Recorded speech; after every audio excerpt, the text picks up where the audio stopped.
স্বাগত জানাচ্ছি আরেকটি নতুন ব্লগে। আজকে আবারও ফিরে এসেছি দিল্লি সিরিজ নিয়ে। চলে এসেছি ভারতের রাজধানী দিল্লির হৃদয়ে, ইতিহাস আর ঐতিহ্যে ভরপুর এক জায়গায়, লাল কেল্লা বা রেড ফোর্ট।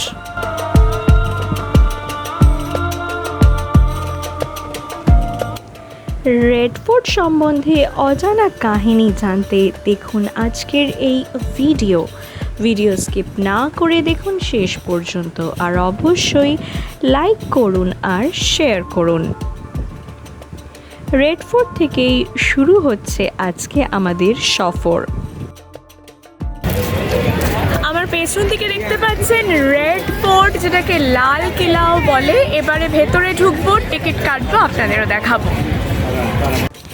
এক সময়কার রাজকীয় মিনা বাজার এই লাল কেল্লা নির্মিত হয়েছিল 1638 সালে মুঘল সম্রাট শাহজাহানের আদেশে। তার নতুন রাজধানী শাহজাহানবাদের কেন্দ্রেই এই দুর্গ গড়ে তোলা হয়েছিল।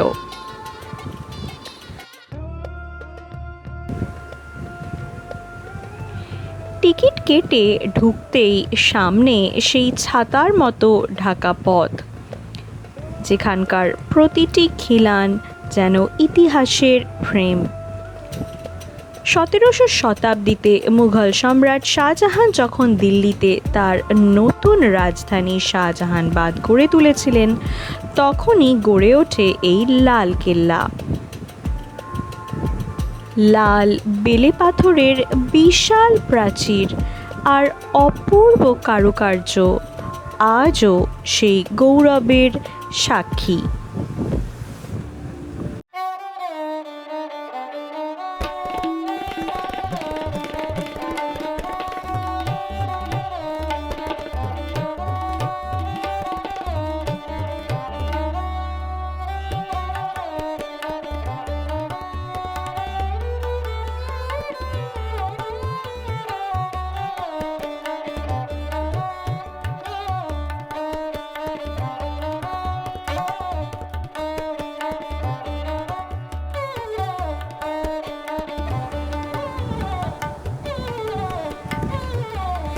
লাল কেল্লা দিল্লির পুরনো অংশে অবস্থিত এক ঐতিহাসিক মুঘল দুর্গ। 1639 সালের 12ই মে সম্রাট শাহজাহান যখন আগ্রা থেকে দিল্লিতে রাজধানী স্থানান্তর করার কথা সিদ্ধান্ত নেন, তখনই তিনি এই দুর্গ নির্মাণের আদেশ দেন। দুর্গটির স্থপতি ছিলেন তাজমহলের স্থপতি উস্তাদ আহমেদ লাহোরি। মূলত লাল ও সাদা রঙে নির্মিত এই দুর্গটি শাহজাহানের রাজত্বের অন্যতম শ্রেষ্ঠ স্থাপত্য নিদর্শন। এখানে পারস্য ও ভারতীয় শিল্পের এক অপূর্ব মিশ্রণ দেখা যায়।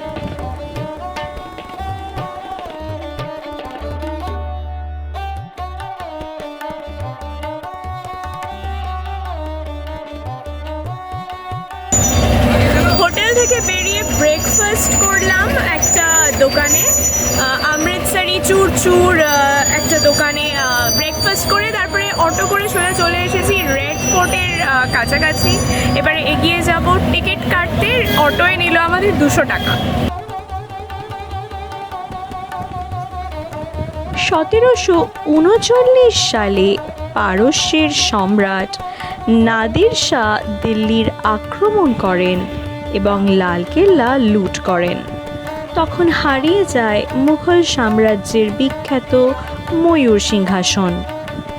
এরপর মারাঠা, জাট ও শিখ বাহিনীর হাতে একাধিকবার দখল হয় এই দুর্গ। 1857 সালের স্বাধীনতা সংগ্রামের পর ব্রিটিশরা দুর্গটির বেশিরভাগ মার্বেল প্রাসাদ ও অলংকার ভেঙে দেয়। তবুও আজও লাল কেল্লার প্রাচীর দাঁড়িয়ে আছে ইতিহাসের নীরব সাক্ষী হয়ে। 1947 সালের 15ই আগস্ট এই লালকেল্লার লাহোর গেটেই ভারতের প্রথম প্রধানমন্ত্রী জওয়াহরলাল নেহেরু উড়িয়েছিলেন স্বাধীন ভারতের তেরঙ্গা পতাকা।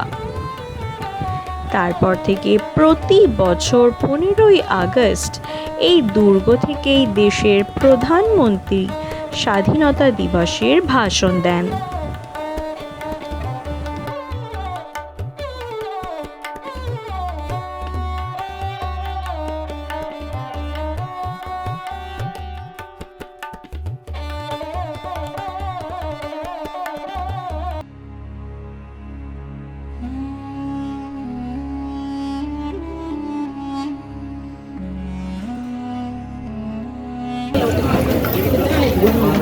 ই রিক্সা করে চলে এসেছি একদম রেড ফোর্টের সামনে, যেখানে টিকিট কাটলাম সেখান থেকে আপনাকে আবার ই রিক্সা করতে হবে। টিকিটের দাম ছিল 50 rupees only for red fort, আর red fort with museum 80 rupees. E রিক্সার ভাড়া 12 টাকা পার হেড।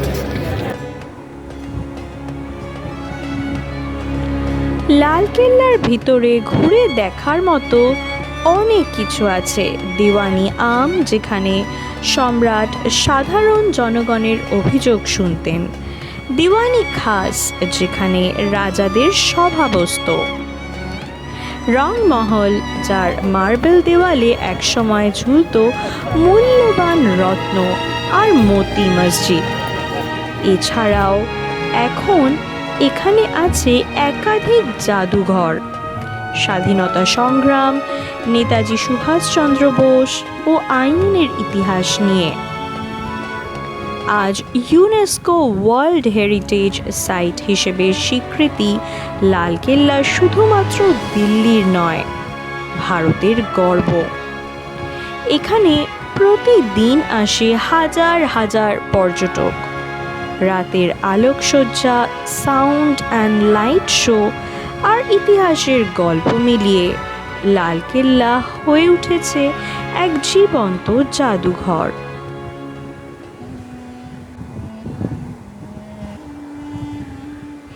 এই দুর্গের মূল প্রবেশদ্বার লাহোরি গেট থেকে শুরু হয় মিনা বাজারের জাদুকরি পথ, এক বাজার যা এক সময় শুধুমাত্র রাজ পরিবারের নারীদের জন্য খোলা ছিল। তবে একটা কথা মনে রাখবেন, প্রথমবার এলেই কিছু গাইড খুবই নমিনাল ফিয়ের অজুহাতে 500 টাকাও চাইতে পারে।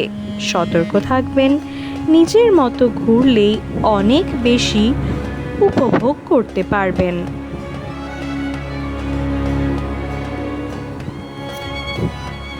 লাহোরি গেটের সামনে দাঁড়িয়ে আছে 1800 শতকের ইংরেজ কামান। আজও সেই রাজকীয় গরিমা যেন অটুট। ভেতরে ঢুকেই বাঁদিকে মোড় নিলেই সামনে ভেসে উঠবে এক চমৎকার দৃশ্য। 200 বছরেরও বেশি পুরনো মূল মিনা বাজার। এই মিনা বাজারের আসল নাম ছিল বাজারি মুজাফফাক।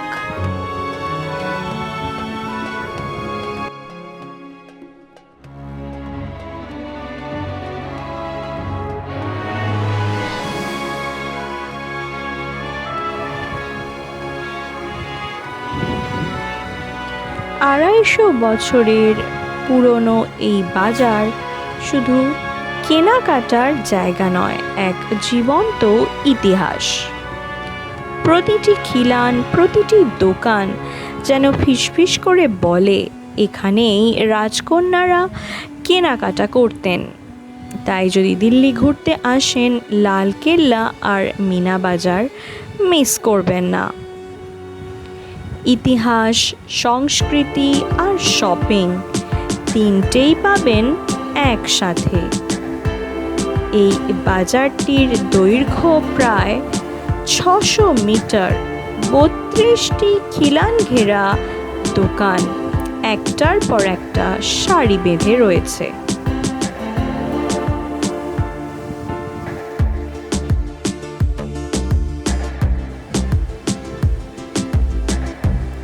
এটা এমনভাবে তৈরি যাতে প্রাকৃতিক আলো আর বাতাস ঢোকে এবং গরম দিল্লির আবহাওয়াতেও শীতলতা বজায় থাকে।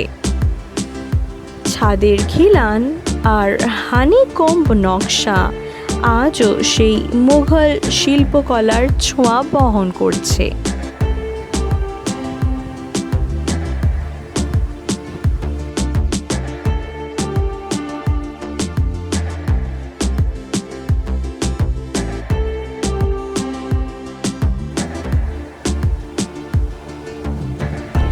আজকের দিনে এই মিনা বাজার ঘুরে দেখতে দেখতে মনে হবে যেন ইতিহাসের পাতা জীবন্ত হয়ে উঠেছে। এখানে এখনও বিক্রি হয় হস্তশিল্প, পিতল, তামার পণ্য, জুয়েলারি, কাশ্মীরি শাল, মিনি পেন্টিং আর নানান রকম রাজস্থানী কারুকার্য। দোকানদারেরা হাসি মুখে আপনাকে আমন্ত্রণ জানাবে, আর দরাদরি করতে ভুলবেন না, কারণ এখানেই লুকিয়ে আছে মজার অভিজ্ঞতা।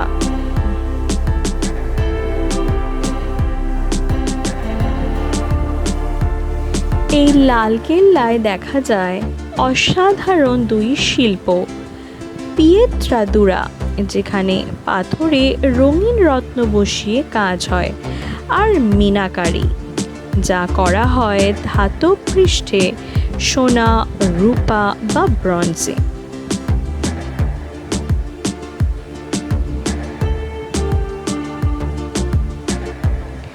মুঘল যুগে এখানে বিক্রি হতো বিলাসবহুল দ্রব্য, যেমন রেশম, ব্রোকেট, ভেলভেট কাপড়, সোনার উপর গয়না, মুক্ত, হিরে আরও নানান রকম রত্ন।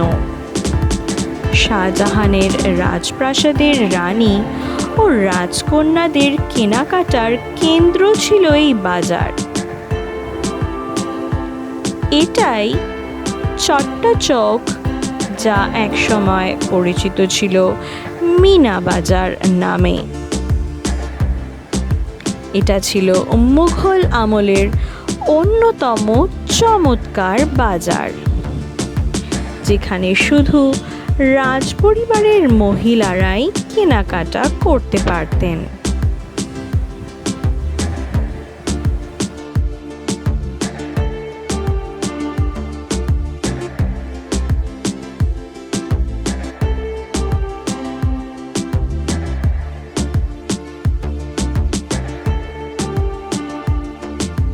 বাজারের পাশেই আপনি দেখতে পাবেন দিওয়ানি আম, দিওয়ানি খাস আর সুন্দর বাগানগুলো, যেখানকার প্রতিটি খিলান, কারুকার্য আর পাথরের নকশা যেন তখনকার মুঘল সৌন্দর্যের সাক্ষ্য দেয়।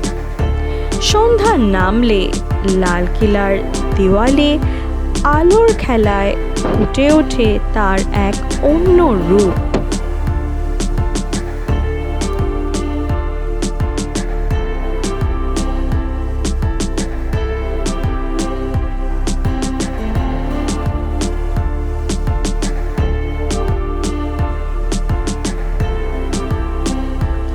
পিয়েত্রাদুরা নামে পরিচিত ইনলে আর্টে সজ্জিত এই আর্কেড ভারতের অন্যতম প্রাচীন কাভার্ড মার্কেট, যেখানে আজও বিক্রি হয় হস্তশিল্প, রূপোর গয়না, শাল, পিতল, কাঠ আর পাথরের কারুকার্য।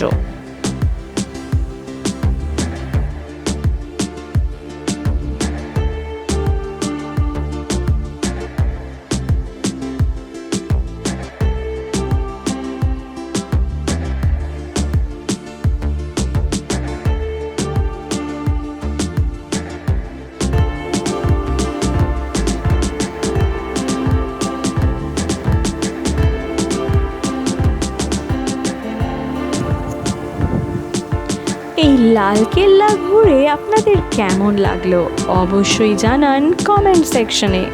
আর হ্যাঁ, ভিডিওটা লাইক করতে, শেয়ার করতে ভুলবেন না। অবশ্যই সাবস্ক্রাইব করুন আমাদের চ্যানেল। খুব শীঘ্রই ফিরে আসছি এই সিরিজের এক নতুন এপিসোড নিয়ে।